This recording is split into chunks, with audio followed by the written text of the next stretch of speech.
तारों तले जिंदगी।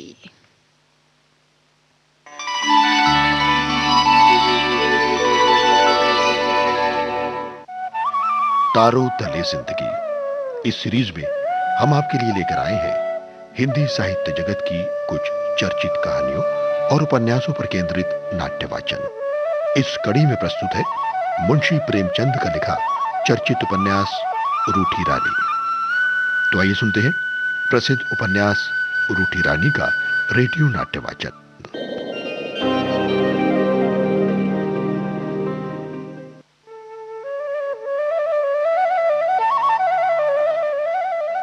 रानी तो भारीली, रावजी और ज्योतिषी सबसे खिन्न थी और बिल्कुल ना बोलती। अगर कुछ बात करने की नियत करती तो न जाने कौन सा बांध पकड़ लेता।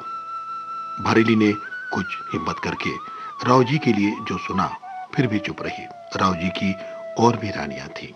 अब सुनते हैं रूठी रानी के रेडियो नाट्य वाचन की 7वीं कड़ी।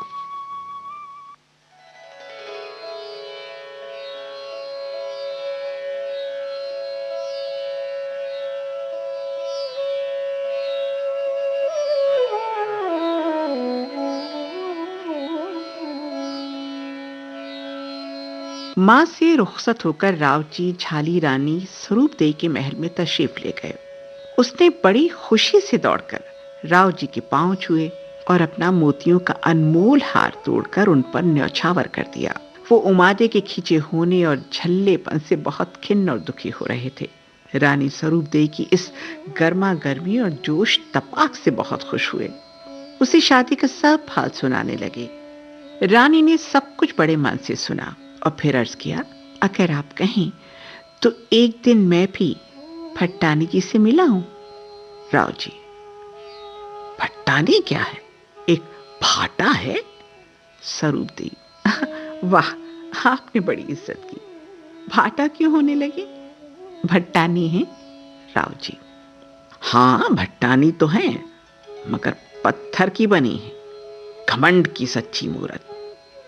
स्वरूपदेई, ईश्वर ने रूप दिया है तो घमंड क्यों ना करे? क्या आपको ये बात भी ना भाई? रावजी, आखिर घमंड की भी कोई हद होती है।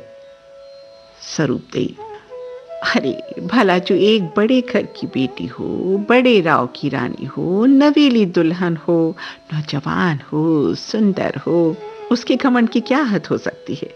मुझे से गरीब घर की भला क्या घमंड करेगी?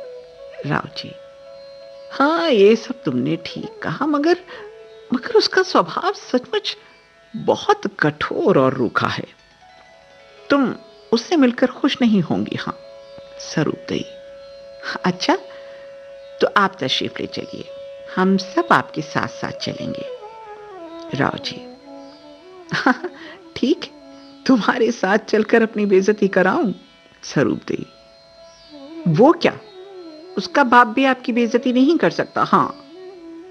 रावजी, अरे औरत चाहे तो पति की बहुत कुछ तौहीन कर सकती है। अगर तुम्हारे सामने वो मुझसे मुखातिब न हुई तो भला बतलाओ मेरी बेइज्जती हुई कि नहीं? स्वरूपदेई, अरे जब आप इतनी सी बात में अपनी बेइज्जती समझेंगे तो उसका घमंड क्यों कर निभेगा, और कौन निभाएगा? रावजी, हाँ बस यही देखना है। रानी स्वरूपदेई ने सब रानियों से कहला भेजा कि भट्टानी से मिलने के लिए तैयारी कीजिए। दूसरे दिन सब रानियां बन ठन कर बड़े ठट्टे से उमादे के महल में आईं। उमादे ने उठकर रानी लाचल देई को सबसे ऊपर बैठाया और ज्यादातर उसी से बातचीत की। बाकी सब रानियों से मामूली तौर पर मिली और बहुत कम बोली, इसलिए वो दिल में बहुत गुड़गुड़ाई। उसकी शक्ल सूरत को देखकर तो उनके दिलों पर दाग पड़ गए। लौटने पर लाचल दी तो अपने महल में चली गईं।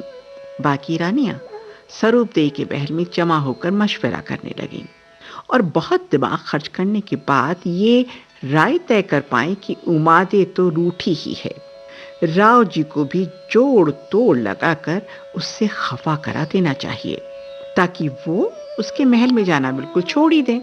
क्योंकि अगर कभी उसने हंसकर राव जी की तरफ देख लिया तो बस वो तो उसी के हो जाएंगे। इतने में राव जी आ गए और पूछा, कहो भट्टानी जी कैसी हैं? सरूपदेई बोली, हैं तो बहुत अच्छी, पर अल्लड़ बचड़ी है। राव जी, तब तो दुलत्तियां भी जाड़ती होगी।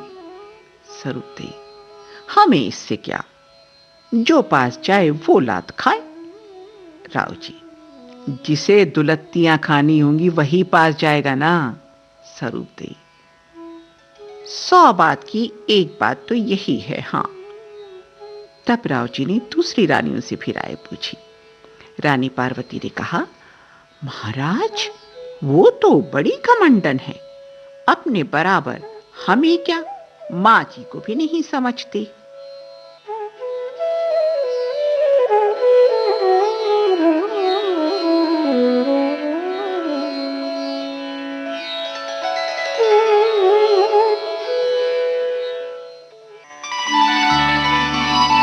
तारों तले जिंदगी। इस क्रम में अभी आप सुन रहे थे मुंशी प्रेमचंद का लिखा उपन्यास रूठी रानी का रेडियो नाट्य वाचन। स्वर ऋतु राजपूत का था और प्रस्तुत करता थी काजल सूरी।